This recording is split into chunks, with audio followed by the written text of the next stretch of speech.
Harvest Moon: The Winds of Anthos is an adventure farming life sim developed by Natsumi Incorporated and is available for purchase on all consoles and PC. Stepping it up with this game, you'll now have a large open world to explore while also caring for your farm and growing various towns.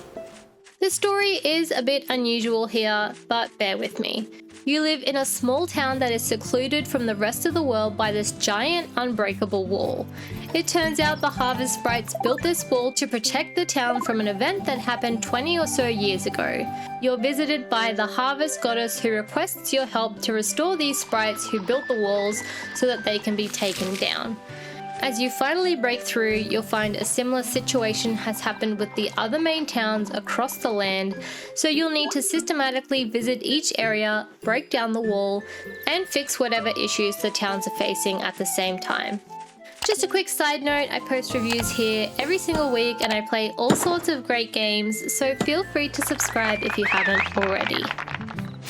Let me start this section by saying I have never both loved a game but hated so much about it at the same time.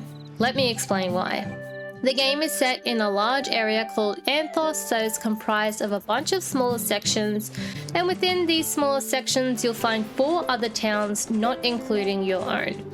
Before you can explore, however, you'll need to spend a good 5 hours stuck in the beginning town where you'll learn basic tasks and get to know the story.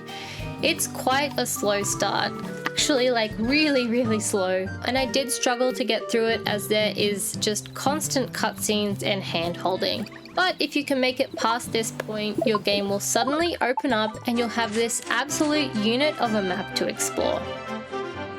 You'll spend a lot of your time exploring, uncovering the map and meeting new NPCs, which you'll find are generally surprised to see you as you've managed to break through those giant walls. Exploring can be somewhat slow and frustrating at times, with no jumping and a whole bunch of invisible walls that prevent you from taking shortcuts, even down like a tiny 30cm cliff. It can be time consuming to navigate your way around the land, as it can almost be maze-like in some areas. There's mining, which is fairly simple, yet still has a weird, frustrating part to it. You'll need to dig for ore and gems to use for crafting, but very often you'll get these rocks that can fall on top of you. So you can't like button mash to do the mining, because if a rock starts falling and you're halfway through mining a rock, you can't move out of the way. So it just makes mining very slow and tedious. The towns themselves are quite cute and cozy, generally consisting of the exact same few shops, a couple of main characters, and then some other scattered NPCs that just aren't worth interacting with. The way they move as well gives off a really cheap and sort of low effort vibe, and talking to even main NPCs will often give the exact same text over and over again. You'll have your own farm in this game where you can plant crops and care for animals, and something really cool is that you can actually transport your home to various locations across the map, so you can live in other towns or even in isolated locations. While the idea is absolutely absurd, it's awesome because you can choose where you live and stick by close to a town if that's where the main story currently is. As you explore, you'll find areas where you can move to, so they are predetermined, but there are a lot of choices. And this brings me to my next point. When you live in a town and sell crops and help the townsfolk, you can actually level up the town, which will improve it by adding in decorations and filling it up. Aside from the main quest, each town will have a few side quests associated with the main characters, and you'll also get other random quests where people will ask for stuff. And oh boy, do they ask. Before you can even speak to someone, they will without fail ask you for something if you don't already have an active quest with them. So if you don't want a ton of item quests, you can't talk to people. Not only that, but they'll also harass you by mail to ask for things as well. So as you walk around, you'll hear them saying things like, "Won't anyone help me?" over and over again until you get a quest from them.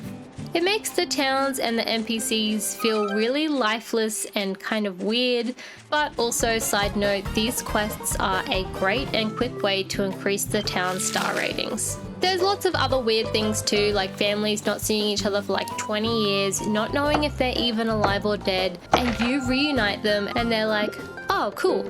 I'd be bawling my eyes out if that happened to me. The one thing that probably upset me the most was the fact that I was trying to get with this one character in one of the towns because you can marry people. Every day I was gifting him something and nothing. I found that that's the last town that you will end up fixing up, so you can't marry him until essentially the end of the game. Like, what? So as you can see, this game is lacking in a lot of departments. So then why, pray tell, did I get so goddamn obsessed with this game? I don't know, but I did. I absolutely loved it. It's got this sort of addictive loop where you find a town, do the main quest for it, explore some more, find another town, all the while uncovering the map, caring for your farm, and completing side quests. Is this game worth the $80 odd asking price? Hell no, but I'd probably pay it again knowing what I know because I did end up loving it. It's sort of like Pokemon. It's not the best game, it's low effort and it shows, and if you've played the series before, you'll kind of know what to expect. But that doesn't mean you can't enjoy it. Thank you so much for watching. I hope you found this review helpful. Please like and subscribe, and I will see you in the next video. Bye!